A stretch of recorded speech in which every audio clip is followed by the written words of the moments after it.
muchísimos países con respecto al conflicto y a la tensión en Venezuela. El presidente electo correctamente, legalmente, para mí el presidente de Venezuela, Edmundo González Urrutia, esto decía.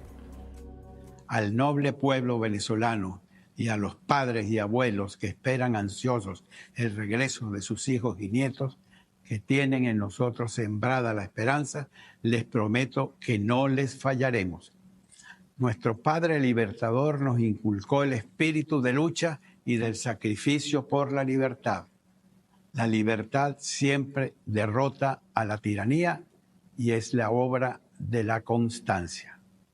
Expreso mi agradecimiento a los gobiernos que me reconocen como presidente electo.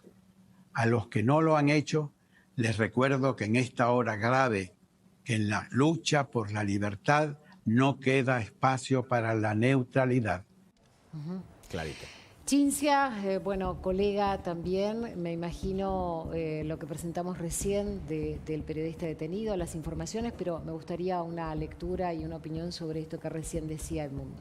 Bueno, como periodista es muy doloroso que una carrera tan hermosa, como ustedes lo sabrán, que estudiamos por 5 años en la universidad, no podamos ejercerla de manera libre. Yo trabajé por más de 10 años en los medios de comunicación en Venezuela y básicamente todo ese tiempo no pude hacerlo con libertad. Siempre lo hice con miedo y por eso hoy, incluso estando fuera de mi país, no me siento libre todavía. Creo que ustedes lo pueden evidenciar a la perfección. Hay palabras que me cuesta decir, por ejemplo, a nosotros nos dan ciertos lineamientos, no está permitido decir Nicolás Maduro, siempre tiene que ir precedido de la palabra presidente Nicolás Maduro, si no, no es válido y estás como incumpliendo de alguna forma. Entonces, en algún punto que se me escapaba, digamos, Nicolás Maduro tiene que ser presidente Nicolás Maduro, y con ese miedo con el que nos han gobernado a lo largo de los años, pero veía estas palabras de Edmundo y la verdad son muy esperanzadoras. Creo que esa parte en la que decía que le promete a todos los abuelos y padres que las familias se van a poder reencontrar en Venezuela es muy especial, se siente como una figura paterna. Yo soy una mujer cristiana y al escucharlo realmente siento que estamos del lado correcto de la historia, siento que el bien va a ganar y va a triunfar sobre el mal, y por eso es como ese río que también mencionaba María Corina, que fluye y que va a llegar a su destino. Se va a hacer, como ella bien lo decía, lo que tenga que hacerse para lograr la libertad de Venezuela. Ahora les voy a pedir a varios de ustedes que están aquí en la mesa la opinión de lo que vamos a mostrar. Realmente me sorprende, me da un poco de vergüenza ajena, pero vamos a mostrarte argentinos, exfuncionarios argentinos, exfuncionarios kirchneristas que viajaron a Venezuela, fueron a Caracas, ¿para qué? Para aplaudir, para acompañar a Maduro en su reasunción. ¿Quiénes son entonces los dos ex embajadores kirchneristas que acompañaron a Maduro? Bueno, Mariel, tenemos por un lado a Alicia Castro. Así es. Y por el otro a Carlos Raimundi. Alicia Castro, bueno, que fue, como vos bien recién decías, embajadora acá, muy cercana cuando vivía Hugo Chávez, ¿no? Con una relación de amistad muy profunda que ella misma manifestaba, y bueno, Carlos Raimundi, pero además en el día de hoy decían que lo que se cuenta de Venezuela no es así. Decían que la gente estaba muy contenta, muy feliz por la asunción de Maduro, que se podía caminar por la calle sin ningún tipo de problemas, que lo que hablan de la inseguridad o de los asesinatos tampoco existe. Bueno, una Venezuela ideal para ellos, que evidentemente no es la que vive la mayoría de la gente ahí, ¿no? Sí, recordemos, bueno, Alicia Castro fue embajadora de Néstor Kirchner también, de la primera parte del primer gobierno de Cristina Kirchner en Venezuela. Después se fue nada más ni nada menos que a la Embajada del Reino Unido. Quiero darle la bienvenida a nuestro colega también, Daniel Santoro, que conoce el tema de Venezuela largo y tendido. Daniel, cuando vos ves a Alicia Castro y a Raimundi que viajaron a Caracas para aplaudir al chavismo, yo no sé ni qué decir, por eso te tenemos a vos con acá. declaraciones. Sí, sí, abiertamente los apoyaron. Sí, yo que soy un poco más veterano que ustedes, recuerdo que Raimundi viene del radicalismo, ¿sí? Y que él representaba la democracia de Alfonsín, y como embajador de Alberto Fernández en la OEA bloqueó varias de las sanciones que se impulsaron en organizaciones de Estados americanos contra la segunda etapa del gobierno de Maduro hasta hace unos años. Por eso realmente sorprende que alguien que venga del radicalismo esté ahí apoyando una dictadura, ¿no? Ujú. Bueno, si está sorprendido, perdón. A ver, sí, claro. Pero no es Doctor, el único del buenas radicalismo, noches. ¿no? Que está. Bueno, ahora. Íbamos a eso. Justamente a eso ahí íbamos. vamos, doctor. Vale. Decíamos, pues si Daniel Disculpe, se... no, está por perfecto. favor, si Daniel se sorprendía por esto y de dónde venía Raimundi, vamos a mostrar hoy qué decía en redes sociales Ricardo Alfonsín, el hijo de quien fue para nosotros el presidente del retorno de la democracia. ¿Y qué le responde el vocero presidencial? Alfonsín dice, a muchos nos preocupa en serio lo que ocurre en Venezuela con la democracia. Me pregunto si al oficialismo y aledaños también dirían lo mismo de Venezuela si en lugar de ser socialista, como dicen, fuera neoliberal y libertaria. Hay razones para pensar que no. Seguiremos con esto. Adorni le responde, Es un estimado contra. Ricardo. Perdóname, le respondo yo primero, si me dejas, Marina. Sí, ¿me dejás? claro. Gracias. Vos sos Adorni en este caso. No, yo soy Ah. Pablo Fernández Blanco, no mezclemos por favor, pero lo que está haciendo Ricardito Alfonsín es un contrafáctico, ¿no? Claro, no, pero además... O sea, no tiene ningún tipo de validez histórica. Claro, no, pero además dice, bueno, si fuera socialismo como dicen, ¿no? O sea que claramente le está apoyando sin hacerlo de manera lineal. Pero hay un error sí, político y legal enorme, es que los derechos humanos son universales. Exacto. Son para la izquierda, para la derecha, para el centro. Y me extraña que Ricardo Alfonsín se olvide de la universalidad de los derechos humanos, ¿no? Ujú. Bueno, vamos a ver qué le respondía Adorni. Después se suma el presidente, pero más tarde, estimado Ricardo, le dice el vocero presidencial, no sé bien a qué se refiere con neoliberal. De hecho, creo que usted tampoco. Por otro lado, una dictadura no es más que lo que perfectamente opuesto al liberalismo. Así que tampoco sé bien a qué se refiere. En definitiva, lo que escribió es una absoluta estupidez carente de cualquier tipo de sentido. Saludos, le dice el vocero, y después se suma el presidente, bueno, con zurdo de manual, en mayúscula. El ladrón cría a todos de su misma condición. El texto muestra la forma siniestra con la que opera la izquierda. En función de ello, Ricardito...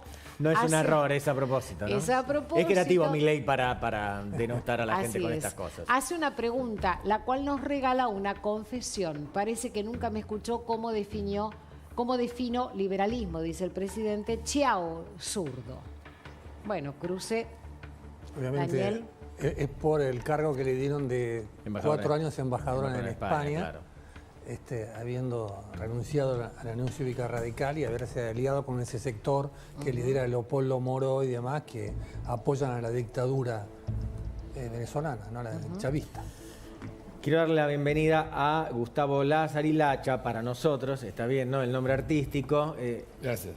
Ahora en un ratito vamos a hablar de economía, pero quiero saber qué pensás con respecto a esto, porque de alguna manera también está involucrado el pensamiento económico en la política cuando se habla de liberalismo, socialismo. No, aparte, porque tenemos muchos hermanos venezolanos acá en Argentina, hoy fue un día de mucha angustia. Yo tengo colaboradores venezolanos y realmente trabajaron con un nudo en la garganta, con mucha angustia por lo que está pasando en Venezuela.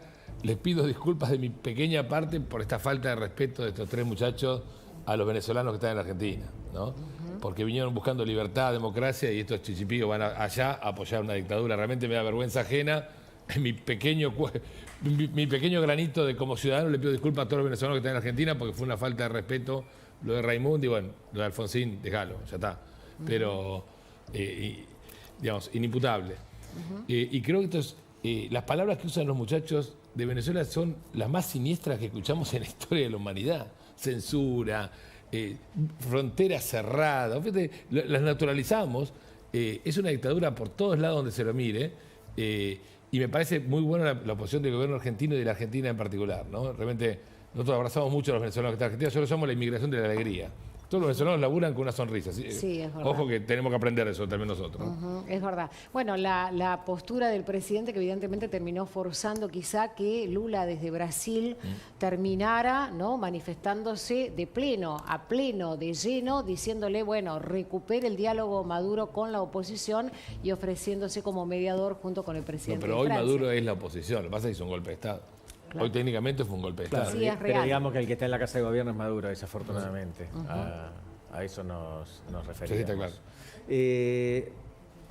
Miguel Ángel, vos querías decir algo con respecto a los kirchneristas que apoyaron la reasunción de Maduro? Bueno, algunos kirchneristas en las últimas horas y en los últimos días han manifestado un poquito de vergüenza, haciendo silencio un poco cómplice de lo que sucede en Venezuela. Otros no sufren de vergüenza, como el caso de Alicia Castro, que va a presentarse a defender.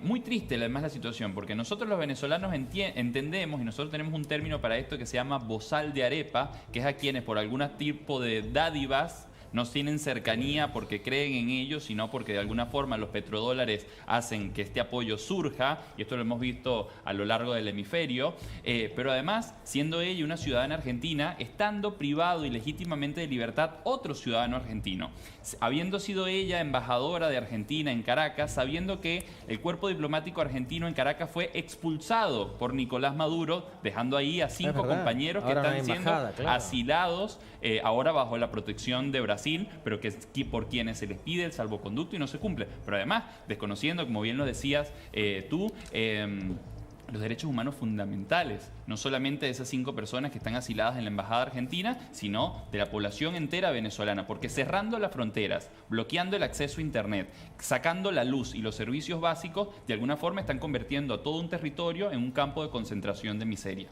Y la persecución, además, bueno, Maduro de todas maneras está cada vez más solo, más allá de la angustia que genera, como bien decía nuestro compañero Lacha, en el pueblo venezolano. Sin embargo, está cada vez más solo y lo va evidenciando ese temor, esa soledad, a partir de actos desesperados que va cometiendo. ¿Quiénes son los 2 presidentes, los únicos 2 presidentes que lo acompañaron hoy en el acto de Asunción? Sí, por un lado el dictador Daniel Ortega, naturalmente, presidente de Nicaragua. ¿Qué voy a decir yo de los Ortega en Nicaragua? Todos saben de qué se trata, una dictadura. Allí también no hay libre pensamiento, se persigue a la oposición política. ¿Y qué voy a decir yo de Díaz-Canel, ¿no? Que sigue a todo el linaje de los Castro, ahora presidente de Cuba, obviamente Miguel Díaz-Canel? Lo único que faltaba era que fuese el líder norcoreano que nos tiene al mundo en vilo todo el tiempo con la posibilidad de iniciar una guerra nuclear. Realmente tremenda. Me gustaría, perdóname, le voy a pedir a la producción que vaya preparando para después volver a mostrar esa imagen de soledad de Maduro, porque me parece que da en la tecla con lo que es la situación internacional. Esta imagen es, obviamente la produjimos nosotros, pero es realmente elocuente. Mariel, por un lado, el dictador Maduro rodeado de Díaz-Canel y de Ortega. Y que Te seguramente... falta un aliado, ¿no? Sí, Te falta un aliado, aparte de Corea del Norte, Irán. Claro, pues cruzando también el charco, tenés a Rusia. claro. Pero digo, de la región, no estamos hablando de los países más importantes de la región. Hasta hace poco tenía a Lula, que tenía un poco de vergüenza, pero acompañaba, trataba de hablar lindo. Ahora ya lo soltó. Ahora ya está haciendo una negociación distinta. Y además, a Petro... Pablo, hoy todos los actos que hizo Maduro, tanto en el Palacio Federal Legislativo y con las Fuerzas Armadas, los hizo acompañados de estos 2 señores. Inclusive, en la soledad, buscaba un poquito de resguardo en ellos, sabiendo que en cualquier momento también algo le podía pasar. Y esto habla también de la situación en Venezuela. Pero además mostrábamos los únicos 2 que estuvieron presentes en la Asunción. No vamos a ver las calles de Venezuela, fíjense, lo decía hoy una de nuestras colegas desde allí más temprano, que mucha gente tenía miedo y claramente no salió a la calle, pero los que no, que apoyaban el régimen, que no tenían por qué tener ese temor, ¿no? También lo decía aquí nuestro colega. Esto no es una asunción presidencial. No, claramente, ¿no? Fíjense la poca gente que, se acercaba a ese lugar. Y eso era, ¿no? Mientras estaba jurando. Ahí está la pantalla de la tarima. Mientras estaba jurando. Miguel Ángel mencionaba hoy, como al pasar, Pablo hizo un comentario respecto de la postura de las madres de Plaza de Mayo, y bueno, le quería preguntar a Daniel, ¿no? Digamos, mucha gente... Hay quienes dicen, no, sorprenderse de qué. Sin embargo, bueno, el pañuelo blanco... A mí me duele. Claro, ese pañuelo blanco, esa lucha en silencio, las madres marchando en su momento, en el mundo se sigue reconociendo esa lucha por las desapariciones, por los derechos humanos. ¿Qué pasó en el medio? Bueno, cuando Russo era alumno mío en la Universidad de La Plata, vamos a confesarla, para nosotros era una vaca sagrada, las madres de Plaza de Mayo, las abuelas de Plaza de Mayo, porque habían encabezado la lucha contra la dictadura argentina, porque teníamos casi 10.000 desaparecidos, ¿no? Y de pronto, cuando asumió Néstor Kirchner, empezó esta alianza con el chavismo. Chávez lleva a esa unión, esa alianza entre Néstor Kirchner y los organismos de derechos humanos y empieza a financiarlos. Yo me acuerdo que por lo menos $1 millón Chávez mandó para la Universidad de las Madres, ¿no? Y entre otros proyectos que tenía, y ahí empezó a haber en la época de los petrodólares, en la época del ALBA, cuando obviamente había el barril del petróleo estaba carísimo y Chávez se podía dar estos lujos, ¿no? Sí, y cómo se desvirtuó todo lo realizado por el gobierno de Raúl Alfonsín, el juicio a las juntas, porque a partir de ese momento dio la impresión como que los Kirchner habían sido los precursores de ir contra la dictadura acá en la Argentina, cuando en realidad ellos empezaron a perseguir ya muchos de los dictadores, de los que integraron la Junta ya estaban viejitos en celdas, es decir, muchos decían salieron a cazar a los leones cuando ya estaban viejos y enfermos en el zoológico, en su jaula, ¿no? Y se mostraron como paladines de los derechos humanos, siendo que realmente el que hizo toda la tarea riesgosa fue el gobierno de Alfonsín, sin duda, pero yo creo que la 83 al 89, ¿no? Más allá que eso no hay que dejar de reivindicarlo porque pese a Ricardito Alfonsín, bueno, sabe muy bien lo que ha hecho y lo que ha padecido su padre, las amenazas que sufrieron todos en ese momento que salieron a cazar a los leones estando en la jungla. Sí, pero yo creo que la gente distingue muy bien entre los dos Alfonsines, ¿no? Entre Raúl y Ricardo, y la verdad es que creo que la mayoría de la población no cree el discurso del kirchnerismo con respecto a la apropiación de los derechos humanos. Creo que la mayoría de la población tiende a creer, sabe quién fue Alfonsín en la historia argentina. Volvamos al tema de la soledad de Maduro, me parece muy importante, sobre todo para ver qué vendrá.